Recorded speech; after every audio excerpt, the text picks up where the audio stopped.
Ladies and gents, we're back for the late show. How are you? I was halfway through setting up the show and I refreshed the screen and Trish was gone. And I was like, okay. And I was like, all right, we better get set up quickly then. But hope you had a good show with her. I'm sure she told you lots of wonderful things about. Did she explain about how she's, who told her that she's a hoe? Let me know. I think I know who it was. I saw the video. There's some lady was like calling them hoes or something. I don't know. She sounds like a crazy person anyway, so it doesn't matter. There'll be people that'll tell you that you suck. There'll be people that tell you that you're doing the wrong thing. There'll be people that tell you whatever. You just keep doing what you want to do. Live your life how you want to live it. That's what I think. Um, let's watch this because I was researching this when we were gone. Let's listen to this while I get set up.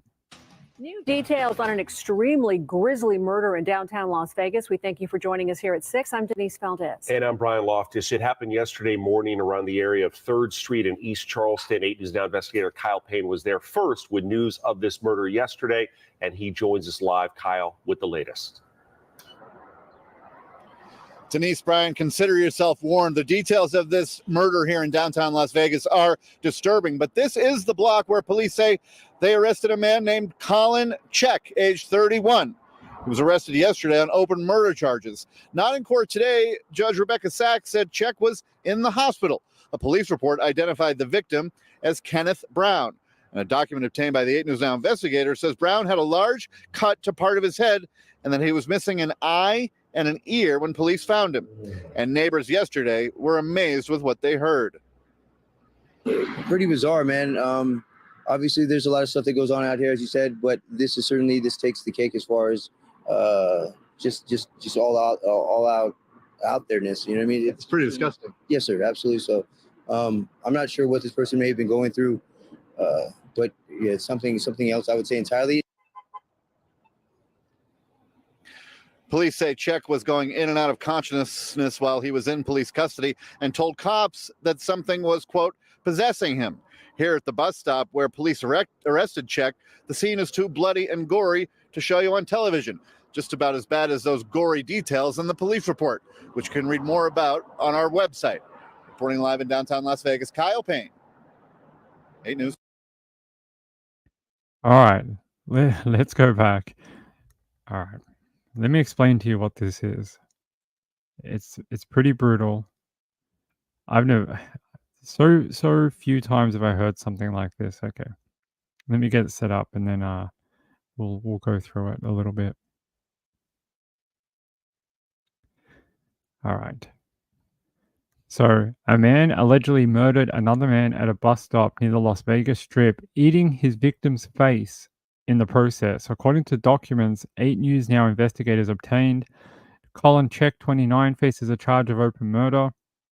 Just before 5 a.m. on Sunday, a person called police about a man reportedly tackled another man on the ground on the Las Vegas Boulevard near Charleston Boulevard. About 45 minutes later, another person called police saying a man was on top of another man at a bus stop, eating the other man's face. What the hell? Officers responded, finding Check kneeling next to the victim with biological matter in his hair, mouth, and on his clothing. Check reportedly told officers the victim had attacked him. Yes, I often eat people's face when they attack me. Paramedics transported the victim, identified as Kenneth Brown, to the hospital where a doctor pronounced him deceased. Brown had a large cut to part of his head and he was missing an eye and an ear, according to documents. While in police custody, Check was going in and out of consciousness. He later told officers he is unhoused and was awake for 5 days straight because something was possessing him. Yes, it's called methamphetamine. Check has also told detectives he used his teeth to hurt his victim. He used his teeth to eat the man's eyeballs and ears. Check did not appear for his initial appearance in the Las Vegas Justice Court on Monday afternoon because he was in hospital. His next court appearance was scheduled for Wednesday, May 1st, 8:30 a.m. So we'll know more about this tomorrow morning.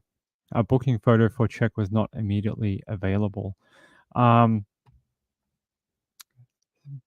Kids are, not kids.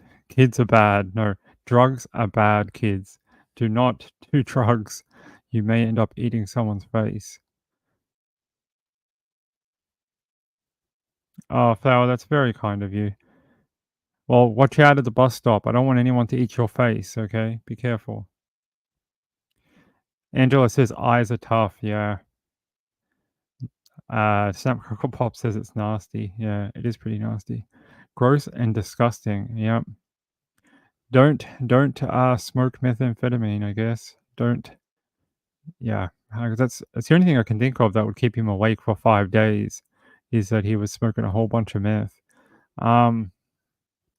Although some people that have psychological issues like schizophrenia often have issues or like other psychological issues often get insomnia. It's actually one of the most common symptoms is insomnia, lack of sleep. There was one in Florida which someone actually contacted me a while ago. I don't think I ever spoke about it, but someone contacted me on Twitter who knew that family, but I can't say any more than that. There was one in Florida, if you guys remember, a guy killed and ate a couple of people. But I can't say any more than that. They asked me not to say anything more. I was never going to do a story on it. They literally contacted me to explain a couple of things. I had a video out last year and I was talking about a certain subject and I got a couple of things wrong and they contacted me to correct them. But that's all I can tell you.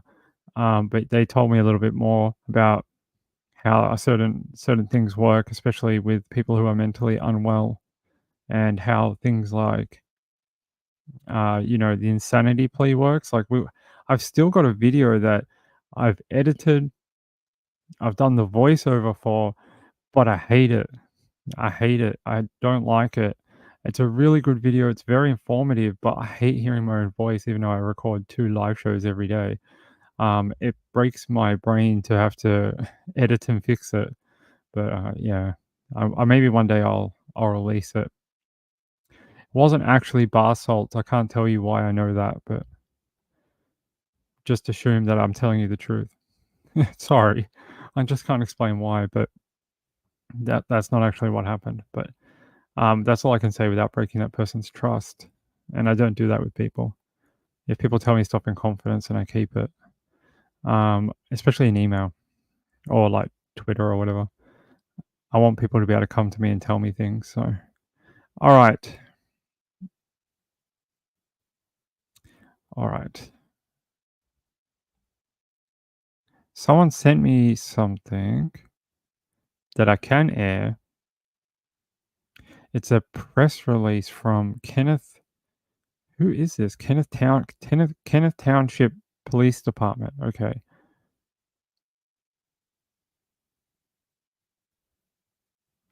Hold on, guys. I have to check if this is still valid or not. Oh, apparently it is. Okay. All right. Let's show you.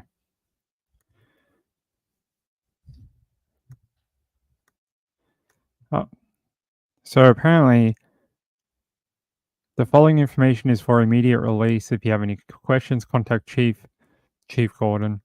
It says in Kennett Township on Monday, April 29th at 2:46 p.m., the Kennett Township Police were dispatched for a missing autistic 5-year-old male from the 600 block of Chandler Mill Road in Kennett Township.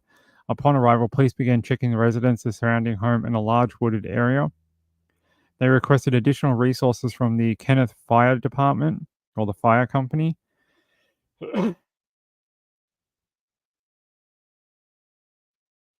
Sorry, I was going to sneeze. There we go. Sorry about that. The Kenneth Fire Company and the Longwood Fire and EMS units to assist in the search, as well as a drone from the Southern Chester County Regional Police Department. Before the requested backup arrived, Kenneth Township Police found the missing boy face down in a pond on a neighbor's property. Officers dove into the pond, removed the child, and immediately began CPR until arrival of Loganwood Fire and EMS. Life-saving measures continued as the boy was transported to the DuPont Hospital in Delaware. Despite all efforts, the child was unfortunately pronounced dead at the hospital. Child's name and next of kin. Child's name will not be provided until next of kin has been made aware. How sad. Let me see if I can find something else about this little kid. Sorry, my throat is going crazy. I think it's the cold. It's been so freezing here over the last 2 days. We're having a bit of a cold snap. My throat is going mental. Let's see if I can Google this child. It was at Kenneth Township, 5-year-old man in the 600 block of Kennett. There we go. Anytime a child dies, it doesn't matter if they're autistic or whatever. It's really sad. That's how fast a child can disappear from you and drown. Under an hour, they're saying. Oh, no, it's a horrible website. All right.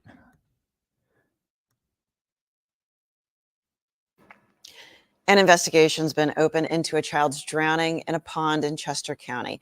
Kennett Township Police say the 5-year-old, who is on the autism spectrum, was found face down in the water on a neighbor's property last night. The child went missing just before 3 in the afternoon on the 600 block of Chandler Mill Road. The first officer to the pond performed CPR, but the child sadly died at the hospital.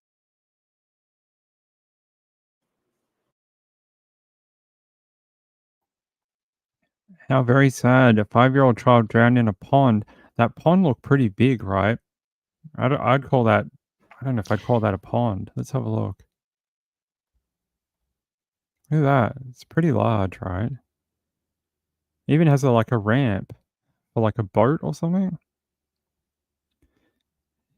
that you guys can see. It's pretty involved. Shows you how fast the little kid can go, right?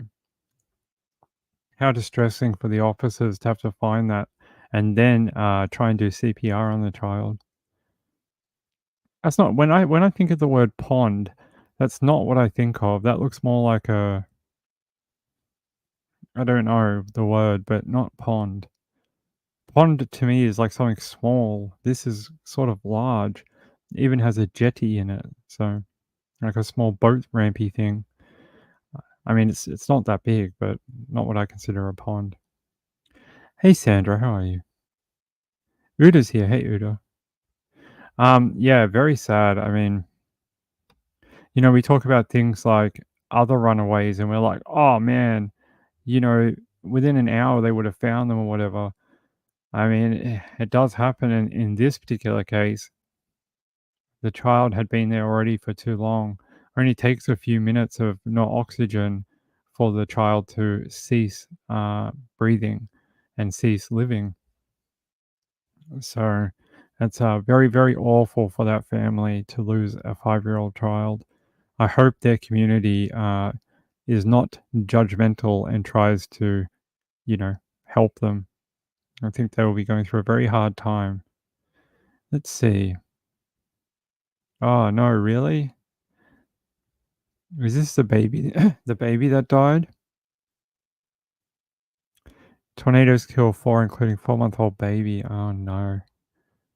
I know there was a guy that died in a basement. He actually went underground and the basement collapsed in on him and he died. Where's the news about the baby?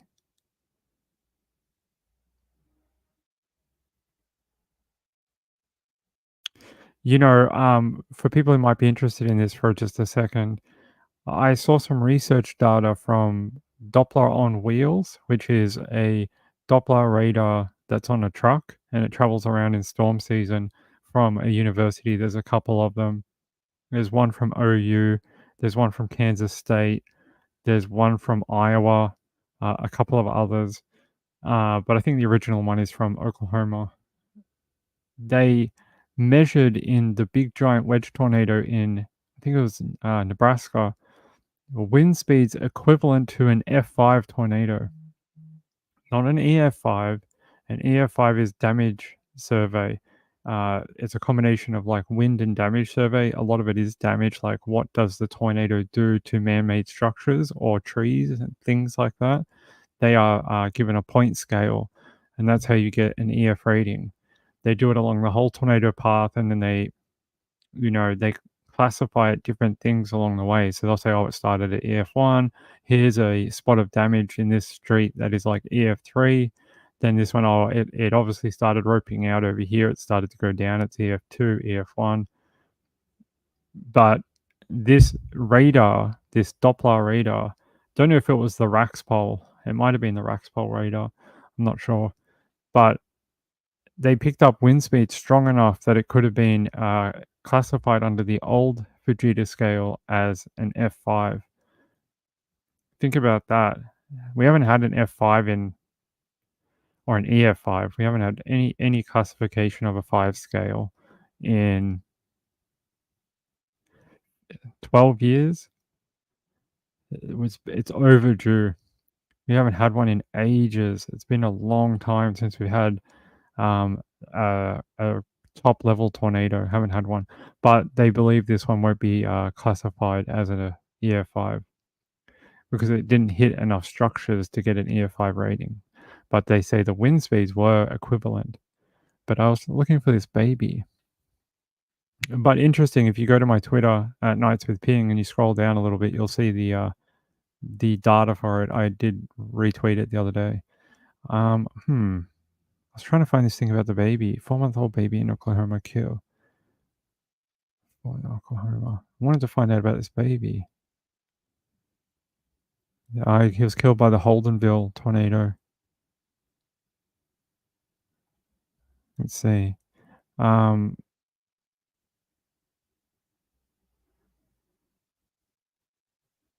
A search for a 4-month-old went on for hours after Saturday night's tornado. Police got a call for help around the same time in Davis from another one of family members saying they needed help finding her. It was a 4-month-old girl, was it? Oh. They said they were unaware of any other victims. How sad.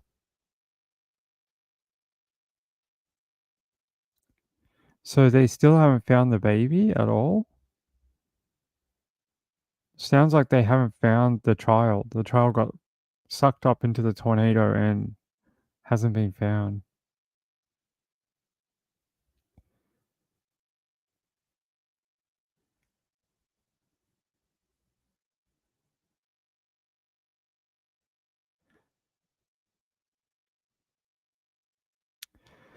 Police said the baby was separated from her parents about 200 to 300 yards away from her destroyed home.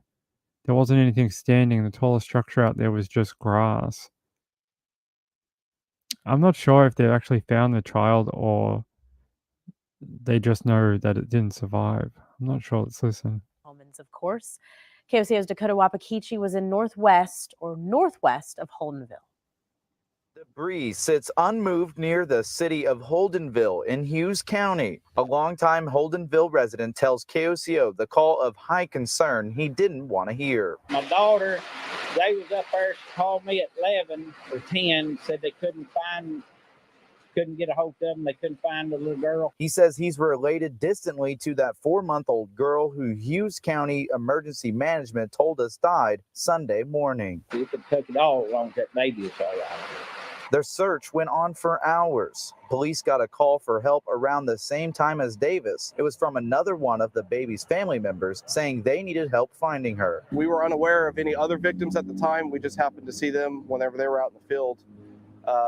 So it was a good thing that we got out there when we did. That field across the street, with police telling us the baby was separated from her parents 200 to 300 yards away from her destroyed home. There wasn't anything standing. There was, the tallest structure out there was just the grass. He and another officer had a difficult and dangerous task of navigating washed out county roads to get the baby's parents to a hospital. This town supporting one another, and he estimates more than 100 people turned out to search for this baby. Any loss, it hits the town very hard because everybody knows everybody here.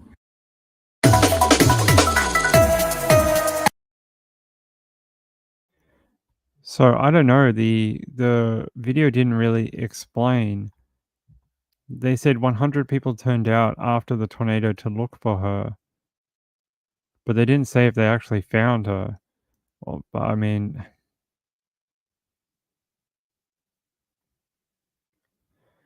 odd. I can't seem to figure it out.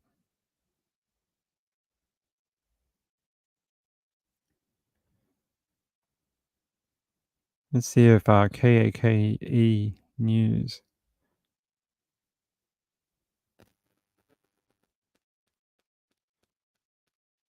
Just trying to have a look here.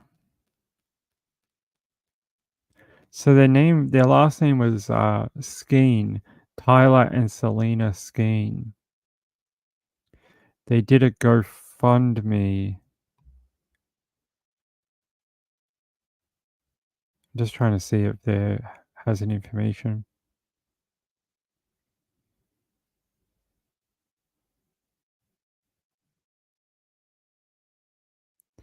It doesn't say, but they've raised almost $65,000 to help them. That's really nice. It says, with incredibly heavy heart that I have to write this, as you all know, last night, an absolutely devastating tornado wreaked havoc in Holdenville. As a result of this tragedy, my good friends, the Skeens, suffered a heartbreaking loss. Augustin's sister and brother-in-law lived in the path of destruction, and the storm tragically took the life of their only 4-month-old child. On top of losing a child, they lost their home. Yeah, their home was picked up and thrown 200 yards with them in it. 2 vehicles and everything they owned were destroyed. Words can't express the immense loss the family has suffered. If you can find it in your heart, mourn their child and rebuild. I hope they found the child. I don't know who Michael Babe is, but he donated $10,000. What an absolute Chad. What a legend. Michael Babe or Bab. That's awesome of you. Donated 10 grand to help them. Might be like a person in the area, businessman or something. Let's see if he left a message. I don't see one on here, but it's very, very nice of them. Hopefully that must be a photo of the little baby. How awful to have a little child that's only 4 months old and then lose the baby. Like you get it through pregnancy, you get it through the actual freaking birth, you get it home, which is like that's like the biggest challenge of having a child is actually getting it to full trimesters and all that. You get it all the way to the birth. You actually have the baby, mum and baby survive, and then you get the baby home to start living its life with mum and dad, and then freaking tornado comes and takes the baby.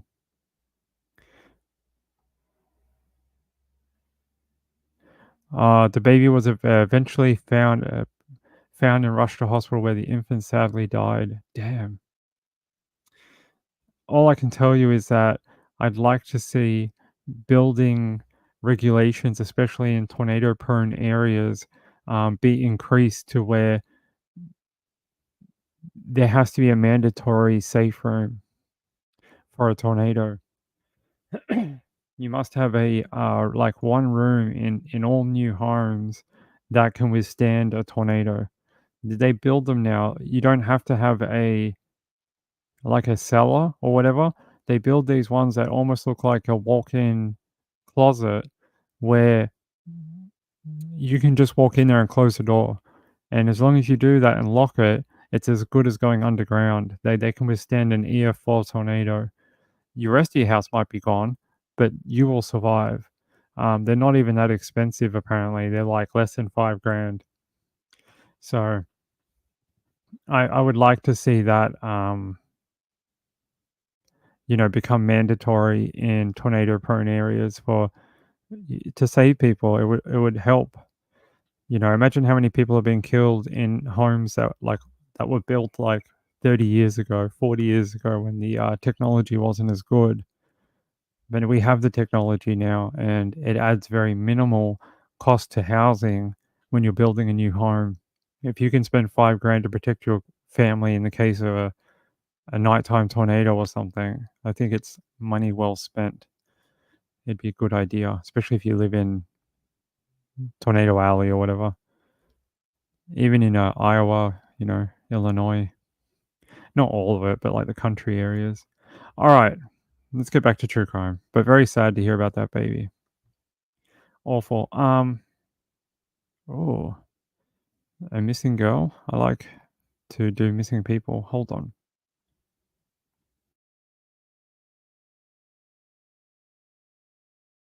All right, sorry. How do we get this on the screen? Not that one.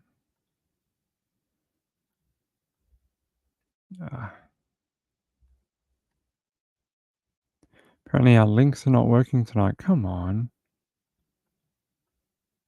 Okay. Is this the right one? Yep. So the teen at the center of one of Nashville's most high-profile cold cases would now be 34 years old. Tabitha Tutors was born a day that brings a flood of emotions to her family, February 14th. They said, "We're just hoping that she comes back home." As Tabitha's father, Bo, told News 2. It's a hope that never fades, although tattered. A sign still hangs outside their home on Lillian Street in East Nashville. It's the same home that the teen left in 2003. She headed to the school bus stop. Witnesses reported that Tabitha was last seen a couple of blocks away. They say, I woke Tabitha up, told her that I loved her and that I'd see her in the evening. She said, "Okay, Daddy, I love you," according to Bo, her father. Tabitha never returned, her family's quaint home becoming the center of a national attention. The search was on for Tabitha. He said, "It's mind-boggling. The family was initially flooded by tips that turned up empty." He says, "It's been a really bad roller coaster ride." He said, "It's a roller coaster that never stops." In 2020, detectives searched property in Hickman County, reportedly tied to a person of interest in Tabitha's disappearance.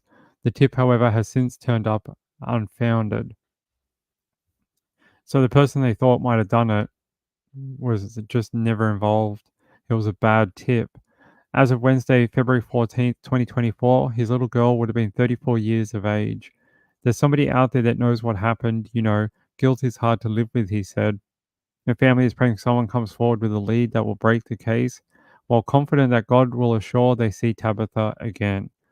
Let's see if we can find something on her. I've never heard of this one. I mean, I can't know every missing person case over 50 years, but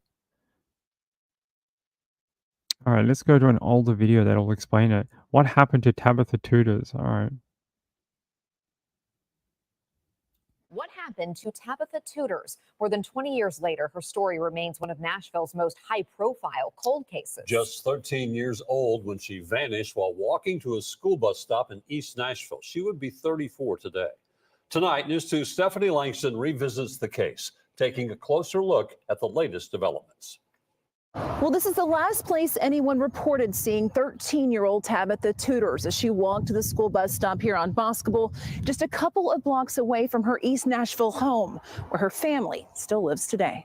That's all we have left is hope. Although tattered, a sign still hangs outside the Tutors' home on Lillian Street. Inside, she's Papa's girl. Bo Tutors holds one of his great-grandchildren. Just beside him, Tabitha's bedroom remains as the day it was when his daughter went missing in 2003. We're just hoping that she comes back home. A hope that's never faded, with memories of Tabitha as clear as that dark day she vanished. I woke Tabitha up, told her I love her, and I'll see her this evening. She, "Okay, Daddy, I love you." But she never returned, with the family's quaint home becoming the center of national attention. The hunt was on for Tabitha. It's mind-boggling. The family initially flooded by tips that turned up empty. It's just been a real bad roller coaster ride. A ride that hasn't stopped. In 2020, detectives searched property in Hickman County, potentially tied to a person of interest in Tabitha's disappearance. In 2021, the case was assigned a new detective. And in 2022, a new age progression photo released.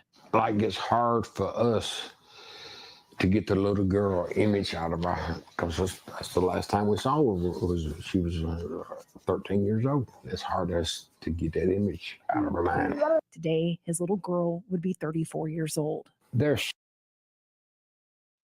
I don't know if they keep the original sign as sort of good luck, but it'd be really nice if someone from the community could make them a new sign for their home. Their sign is very ratted. Look, I'll show you. I don't know if they might keep it as, because that's what, see? It's very faded. It'd be really nice if a shop in the area from Nashville could donate a new sign for them.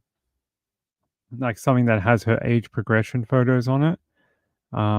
I'm sure the community if might be able to get it done because you can barely see her anymore. It's faded so much from the sun. I wonder if we could contact them and see if we get a store in the area to help them. Gambler says I followed this case years ago. Yeah, I can't remember it myself, but that makes me sad, that sign. But maybe it's a good luck thing for them. Maybe they're superstitious or something and they think they don't want to replace it because that was the original one or something. I don't know. It's hard to live with. Praying someone comes forward with a lead that will break the case, while confident God will assure he sees Tabitha again. He knows where she's at, and he knows what happened to her too. It's if I don't see her here, I'll see her when I get up there, if she's up there, or he'll let me know what happened to her. Reporting from East Nashville, Stephanie Langston, News 2. I would submit that this case is probably. I'm going to try research more into that. I might reach out to them and see if they would be willing to accept a new donation of a sign. And then I'm going to see if we can get a sign shop in the area to do a new one with her age progression photos on it. Leave it with me, because that makes me really sad. It just feels like no one cares or something. Not that they don't care. I just mean no one wants to help them or something. I don't know. And me either. I don't know it either. It's before my time. It's from 2003. She went missing all the way back then. So it's before my time. But hold on. Let me just copy a couple of details down so I can shoot off an email after this.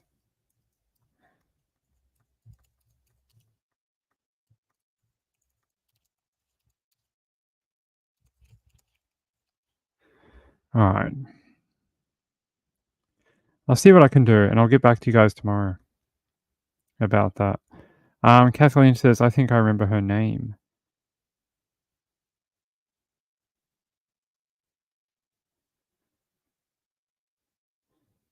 You got home very late. Thanks, Mamma Mia. I don't know.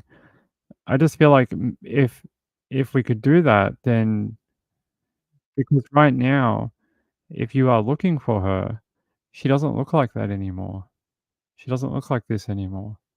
She doesn't look like this in a decade, maybe more, 15 years.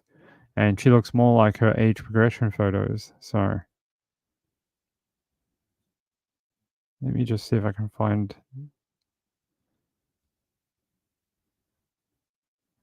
Yeah. See, something like with that on it, with then having the same contact number and maybe, the details on it, like went missing 2003, may look like this today. Contact whoever, because maybe they even have a new phone number and case file number since her case has been passed on to a new detective. It may have a new, serial number or whatever. They could really use with the new sign. So I will work on that as soon as we get off tonight. Maybe. If you were to go onto your computer, she'd be in your bookmarks. Okay.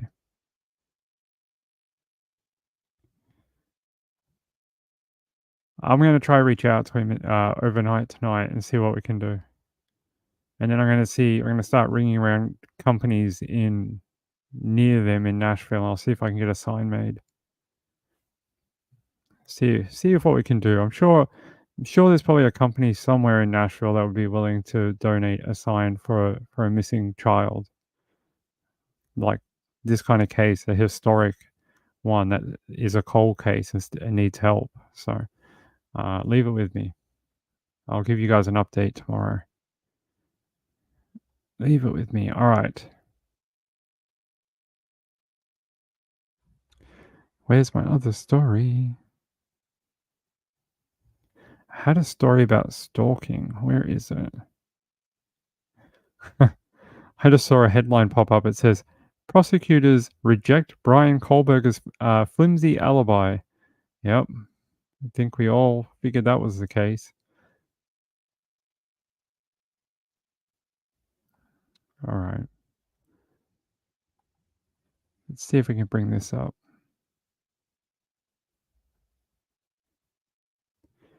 Did someone send me this? Megan Bodford? Megan Bodford. Let me try and get this up for you guys. Oh, no. Maybe I was a bit late on this one. Hold on, let's watch this.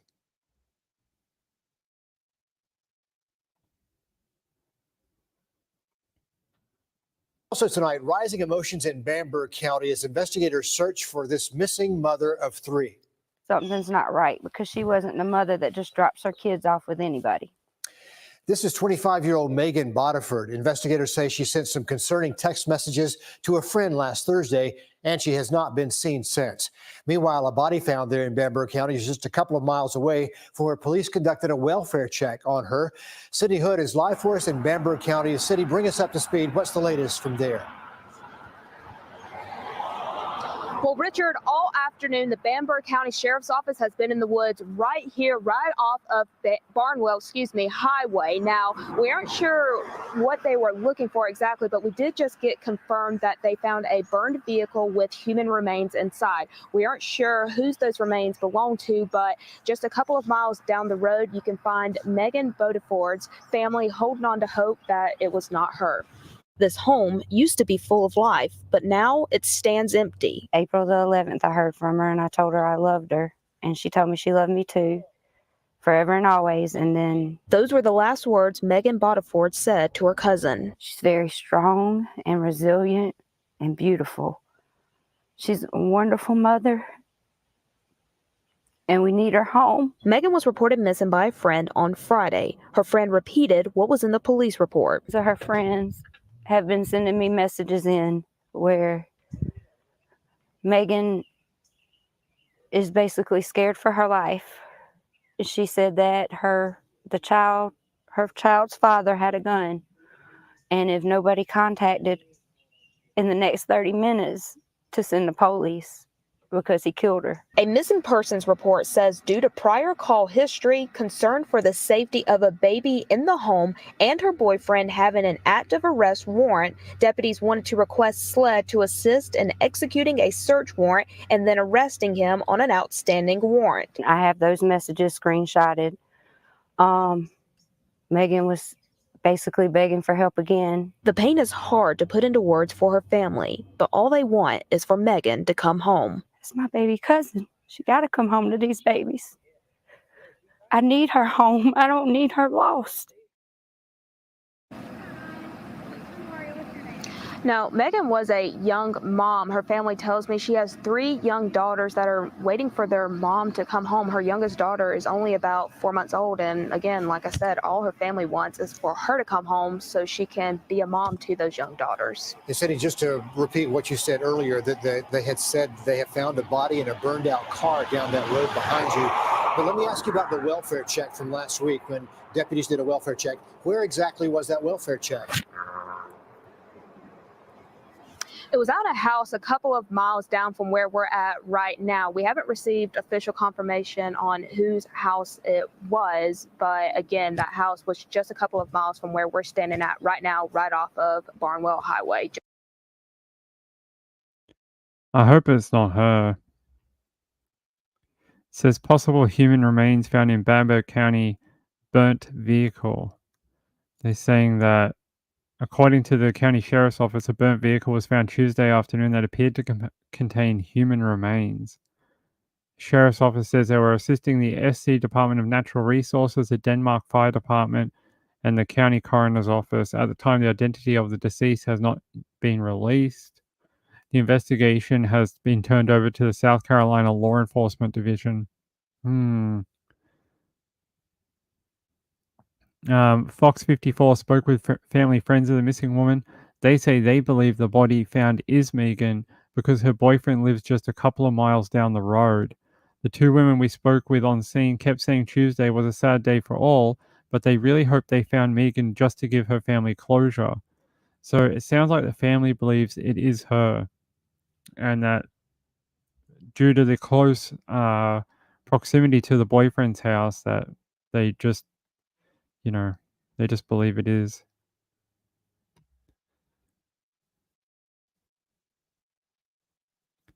Oh, we just had the heli tanker fly over.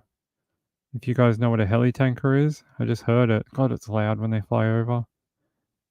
I don't know if you've seen those helicopters that suck up water. It must be flying home. In winter, they start to pack up and fly home for the summer. So he must be done for the year, and because his base is about 5 minutes from here, and so they must be packing up to go north and go back to America for their summer bushfire season in California and Oregon and all that type of thing. So they actually ship him down here in the spring, and then they get brought down here. They get put back together, and then they fly around and fight fires. And then in the fall here, they get packed up and then sent back to America. So they don't normally fly this direction. So I guess he's going to the shipping port to get packed up. So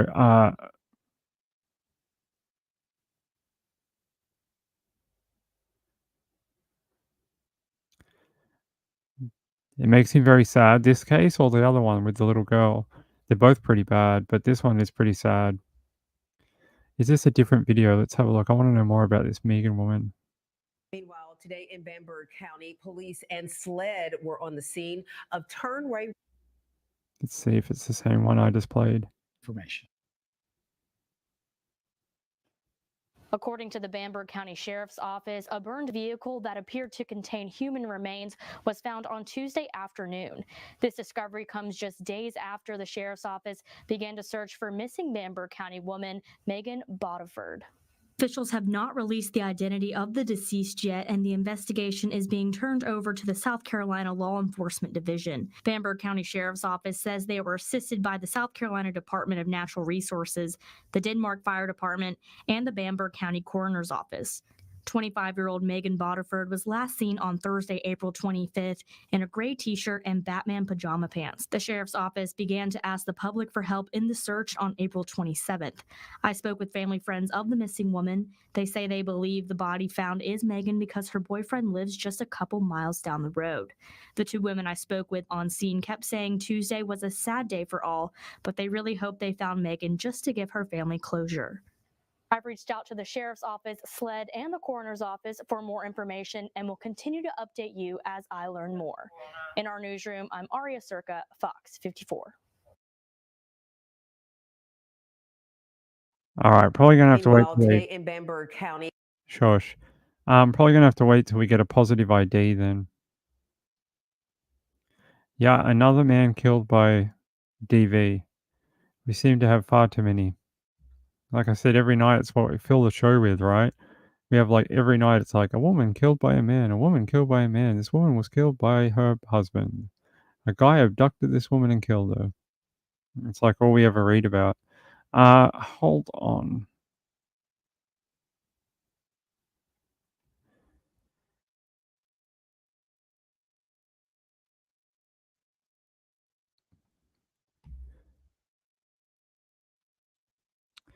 So I brought you a story a while ago about a Amber Alert in Texas. I don't know if you remember me doing this story. It was a 3-year-old Texas boy who was the subject of an Amber Alert in March. He was found dead alongside his own mother and was a victim of a murder S-word. Officials announced on Tuesday, Bayer County coroner said Savannah and Caden Krieger both died of gunshot wound to the head. However, they deemed Savannah's death a S-word and her son's a homicide, suggesting she had killed her son before taking her own. All right, hold on. Let me look this up and get a better link. Because we'd been waiting for a medical report for this to come out a while ago. Ah, damn. Hold on. I hate when you get a link and then it's like, here, pay us $29 a month to read the news. All right. KSAT might have it. No? Okay.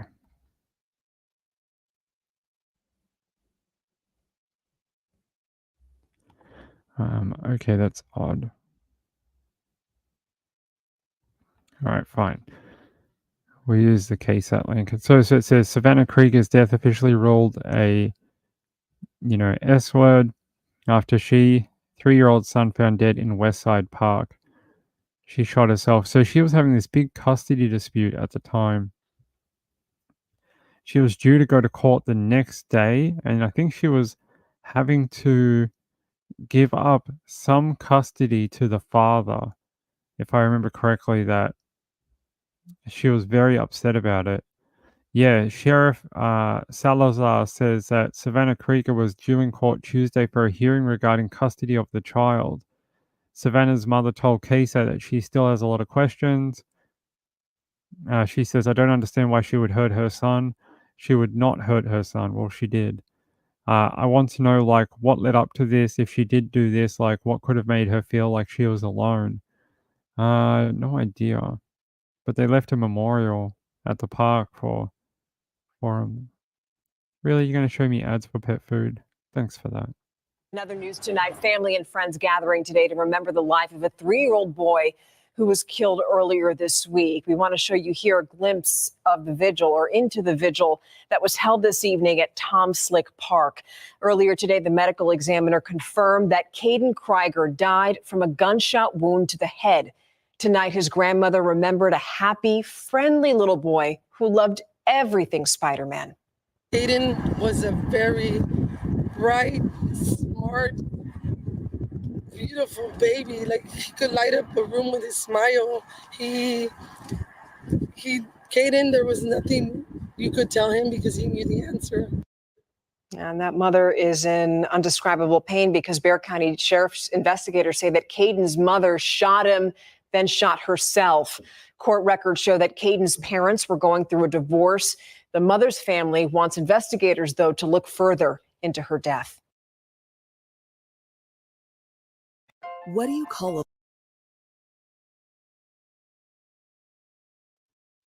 Look further into her death. Why? In case somebody got a gun, abducted her and the child, took them to a park that only they ever went to, and then shot the son, and then shot the mom with their own hand to make it look like it was her own doing.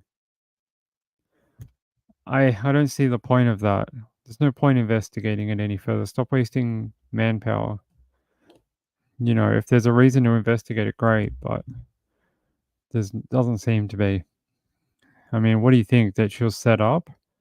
I mean, this is not the first time we've heard either of a mother or a father killing the child and then killing themselves because they feel like they're losing control of the custody war. It's happened several times. I've read at least 5 of them this year where they freak out, they think they're going to lose the custody decision, and they went, well, fine, you'll never see the child again. And then they kill the child and then they do them to themselves because they know what they've done. It's happened several times, and I have no sympathy for her or anything. Like, it's a real selfish decision, and learn to be an adult and work together. We've all got to do that in life, right? We're all got to make compromises for the better of our children, to have a happy life or whatever, and just get along, even with people we consider assholes. Just learn to get along, and you don't have to take a child out of the world for it. That's all it is. Walk away and learn to get along. Those are the 2 things everyone could learn about in life. If we all did that, we'd have less murders, we'd have less, crap going on, and I'd probably have less stories to read. Right, and the fact, her parents, I get it, it's very difficult, and they've lost a daughter and a grandchild. I don't mean to have a go at them, I just mean there's no need to have another look at it. Unless they could find something where there was some sort of procedural type thing that caused her to be more stressed out than normal to do with the court case. I mean, I kind of get that, but I don't think there's any reason to open the investigation into her or the son's death. I think the medical examiner made a pretty good ruling. Right, and I think that's sort of what happened here. She lost the she thought she was I think I remember from the time, the reason she freaked out is because when she went back to court the next day, they were gonna talk about more joint custody. So, she wouldn't have had sole custody or something. The father was gonna have, like, majority custody from the next day, from the Tuesday, and I think she couldn't handle that, and that's led to the events that we saw. I'm pretty sure if I remember correctly, that was it. That, yeah, she was gonna lose majority custody in the situation. And it's just a control thing, very similar to other crimes we see that are about control. Chad Dorman, I thought did we do that at one point? No, because it's a new, sort of new one. He killed his sons. We can have a look. I gotta find something that isn't court TV. Alright, here, I found it. Found something from the ABC. Can't use court TV anymore, we got in trouble. They don't want us using any of their videos. So, okay, fine.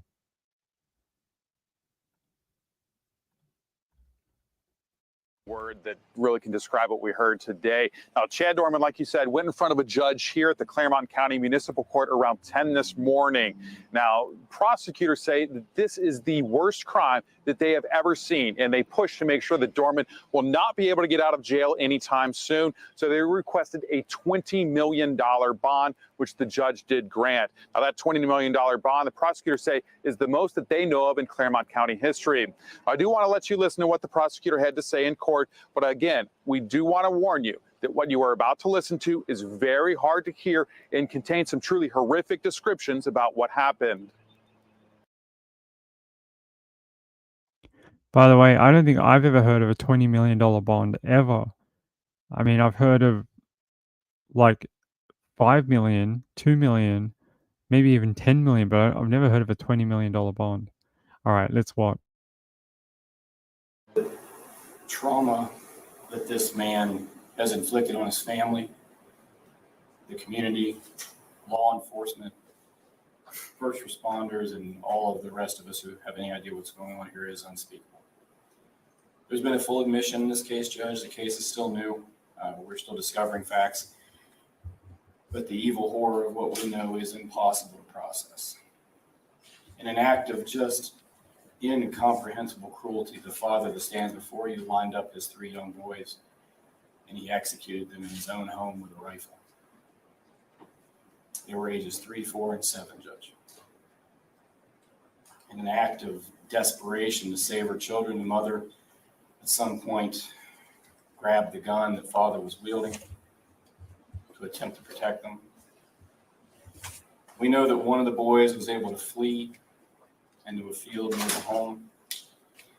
And again, we know from his admission, father hunted that boy down, drug him back to the property, and executed him in front of witnesses.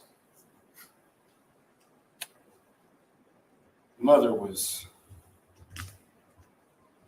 shot through the hand in her attempt to protect her children. Judge, I asked the court in setting this bond to just begin to imagine their fear. This was the man that every day they woke up looking to for protection, love, guidance in all things. Man they trust more than any other person on earth. Person they rely upon to keep them safe from harm. He was their world, he was their guardian, and he executed them in cold blood. It sounds familiar. I seem to remember some of the details, like one of them was able to run out of the home and then he followed them out there and executed them. I think at the time when he was originally arrested, we did follow the original like story when it first broke. I just don't think we followed it since he's been to court. It's disturbing. It doesn't matter who does it, man or woman. You've just heard in the last 20 minutes a male do it and a female. It bridges both borders. Doesn't need to be either parent. Just needs to be a parent who, you know, feels like they're losing the grasp on their control.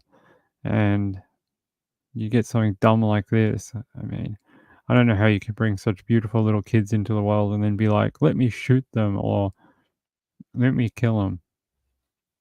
It drives me crazy. Really does. I mean, you want to do something to yourself, you want to be stupid and do something like that, go for it. You do whatever you want to do. You're an adult, you're a human, go nuts. Just don't hurt anyone else and don't traumatize anyone else in the process, right?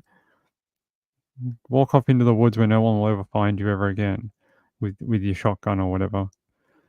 Fine. I'm cool. That's your choice. You're a human. But taking little kids like that, it literally makes you the worst of the worst, 100% of the worst, because those little kids follow everything that you do. They're looking to you for guidance. They're looking to you for permission. They're looking to you for protection. And you breach that by taking their lives. I think it literally almost makes you, I think it is, you are the worst of the worst ever crime that you could ever do. It's the lowest of the low, and it breaches the biggest trust between humans. And it's the parental and children bond. And it's literally one of the most sacred things in life. And it's disgusting. It really is. All for your own crazy ideas. Like far out, get some help or something. That's when you know you're you understand what's wrong with you or whatever. Get help or ask for help. It's not wrong to ask for help. Otherwise you end up like this idiot here, Mr. Chad. What a name for him, Chad. Why are all the losers called Chad? We've got two of them in court right now, Mr. Chad Dorman and the other Chad, Mr. Potato Head.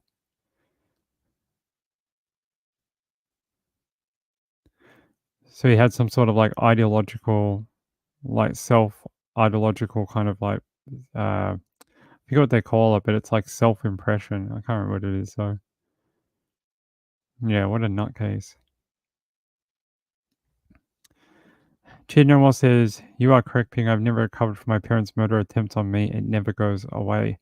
No, because it's built into us from a young age that our parents are the only ones there are for us, and when that gets all screwed up, it breaks a lot of other things for us as humans or kids, and it's very hard to fix, unfortunately. All right, that's a very sad story. When are they going back into court for this one? Let's have a look. This was only like 16 hours ago, so is he back into court soon? Tomorrow? So he's been ordered a psychiatric examination to be completed by April 26. Well, that was like 5 days ago. It's unclear when the results of that examination may be released, but the judge ruled that he must remain behind bars, including for the evaluation. He's pleaded not guilty by reason of insanity. Let's see if he passes the there's a few different means tests that they can do to figure out whether you actually you can do reason of not guilty by reason of insanity. There's a whole set of steps that you have to go by, and that's what that nice person who contacted me about 6 months ago, she or he, I don't know, they didn't tell me a male or female, they had like a pseudonym. They walked me through the entire reason of insanity plea, how it works, how do you actually pass the threshold, what doesn't meet a threshold, and it's more complex than people make it out to be, and it's very interesting that they have to. I can give you a little bit of it. Hold on. So they use depending on where it is. They use different sort of things to meet. Where is that? Recent insanity.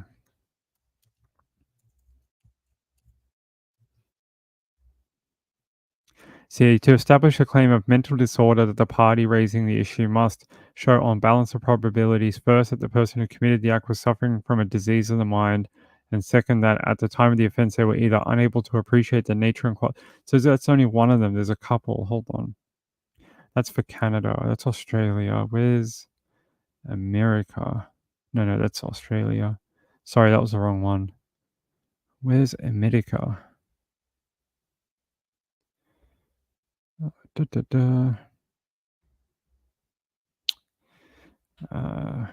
Legal definitions.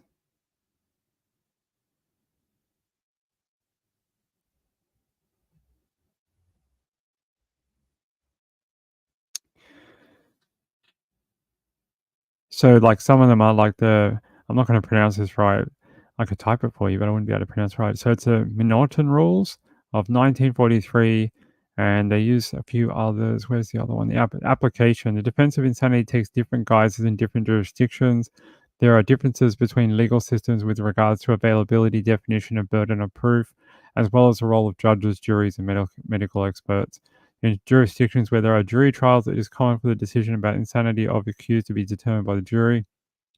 Incompetency and mental illness, an important distinction is made between competency and criminal responsibility.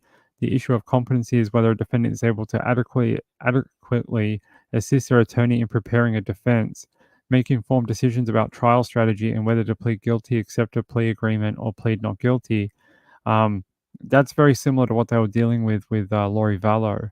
They were saying at a time she was unable or not healthy enough to do those steps. So they put her into, what do they call it? Healing or whatever, until she was healed. That woman will never be healed. I don't think they'll ever be able to snap her out of fairyland. They just made her semi-coherent to where she could listen in court and not lick windows or something. Yeah. Here, in the United States, a trial which the insanity defense is invoked typically involves the testimony of psychiatrists or psychologists who will, as expert witnesses, present opinions on the defendant's state of mind at the time of the offense. Therefore, a person whose mental disorder is not in dispute is determined to be sane if the court decides that, despite a mental illness, the defendant was responsible for the acts committed and will be treated in court as a normal defendant. If the person has a mental illness and it is determined that the mental illness interfered with the person's ability to determine right from wrong and other associated criteria a jurisdiction might have, so different states have different levels that you must meet to pass that benchmark. And if the person is willing to plead guilty or proven guilty in a court of law, some jurisdictions have alternative options known as either a guilty but mentally ill or guilty but insane verdict. The GBMI verdict is available as an alternative rather than in lieu of a not guilty by reason of insanity verdict. Michigan in 1975 was the first state to create a GBMI verdict. After two prisoners released after being found NGRI committed violent crimes within a year of release, one R-wording two women and the other killing his wife. Great. So they have temporary insanity too. Mitigating factors and diminished capacity. I mean, I could read all this, but it'll take hours. But yeah, actually, I'll put this in here if you want to read a little more about it. And if you ask me if I'm ever going to release the video I made, I don't know. I don't know. I just don't like it. And every time I've gone back to review it and edit it, it makes me cringe. Even though the information that I was given was very, very good. I just, I don't know. I don't like it. But yeah, we'll see what happens with this. He may not pass that benchmark for, they may find him that they're like, nah, you were fine during it, or they might be able to figure out things that he did. That shows that he wasn't mentally incapacitated or mentally, incoherent at the time or whatever, and not aware of his actions. So we'll find out. We'll find out. So there's the McNaughton rule and the Dorman rule, and the ALI rule, which is the American Legal Institute Model Panel Code rule. So there's a bunch of different ones that they can use.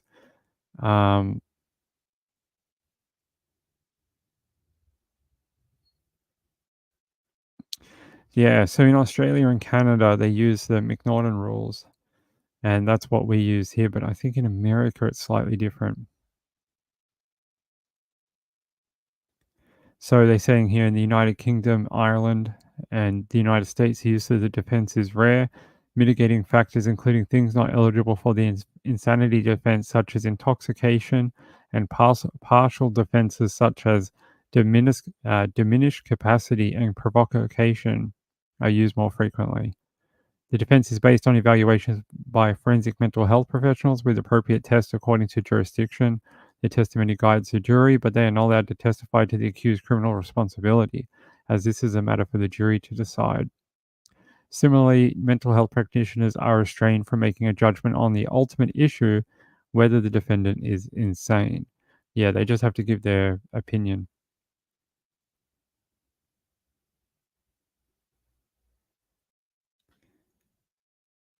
It's me? My mic's too low? Testing for video reel. It should be fine. Maybe, yeah, my audio doesn't move. Maybe your speakers are a bit busted. Yeah, that would be very interesting, Jenny.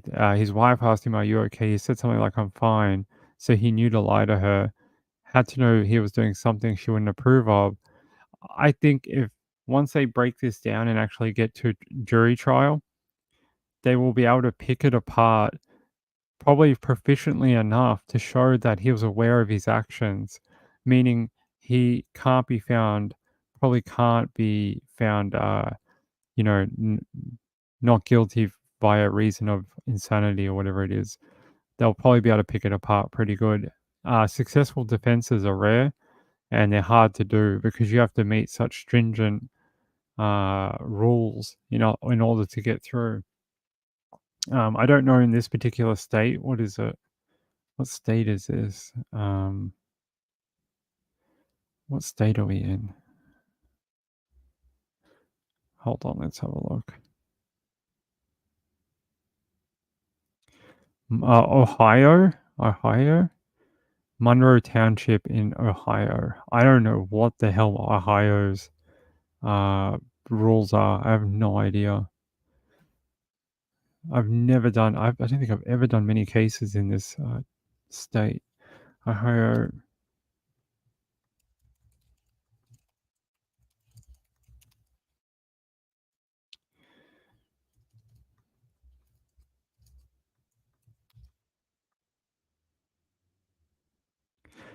Here, under Ohio Code, you're not guilty by reason of insanity if you can prove that you didn't know as a result of severe mental disease or defect the wrongfulness of your actions. You have to plead NGRI at arraignment where the judge formally reads. Okay, so he'd have to pass that benchmark somehow. I don't know how. I've never looked into the Ohio one. We'll see. When are they going? He has to get he did a mental health thing on the 26th or whatever, like 5 days ago, and then he's due back in court at some point soon. I'll keep an eye on it, and I might reach back out to my friend who taught me about the insanity plea. I might reach back out to them and ask them about this and see what they have to say. They are very clever with this particular legal bit, and I'll ask them what they think. Yeah. All right. I think that's about it for today. What time is it? What time did we jump on? Yeah, that'll do. It's 3 o'clock here in Australian time, which means there's still a little bit of time left in the day for me to clean. Ah, sorry, I didn't even see it. I was on a completely different page. I was like, sometimes when I'm reading and I'm out of tab, I can't even see you guys. it puts me on the web page that you guys can see.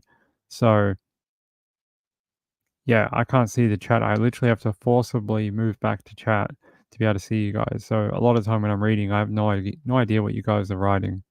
I need a second monitor like here, or not right here, but over here, and then I can have the chat up while I'm reading so I can see you guys. You're most welcome. We'll be back tomorrow, 9 p.m. Eastern for the early show. And then we'll be back in the after Trish for the late show. So come back, hang out, subscribe if you haven't subscribed to this channel. We do, what is it? We do like almost 3.5 hours every day, 7 days a week. I have no idea what that ends up being per month, but what is it? 3.5 times 7. My math is slow. 24 hours times 4. So we almost do 100 hours of streaming a month. 100 hours. 100 hours of live streams per month on this channel. And yeah, so we do, what is it, 14. So we do roughly 14 times 4. We do roughly 56 live shows a month on this channel too. I think we've busted over 200 live shows or something now. I haven't even checked in months, but I think we have over 200 past live shows. We do something crazy like whatever number I just told you, almost 100 hours of live streams per month, all for your true crime entertainment. So if you haven't subscribed here, I would appreciate it. Thanks to all the people who support this channel and come and chat here every night. I very much appreciate it. And thanks to Vicky K for being our very kind donator tonight, and secret admirer for yesterday. That was very sweet of you both.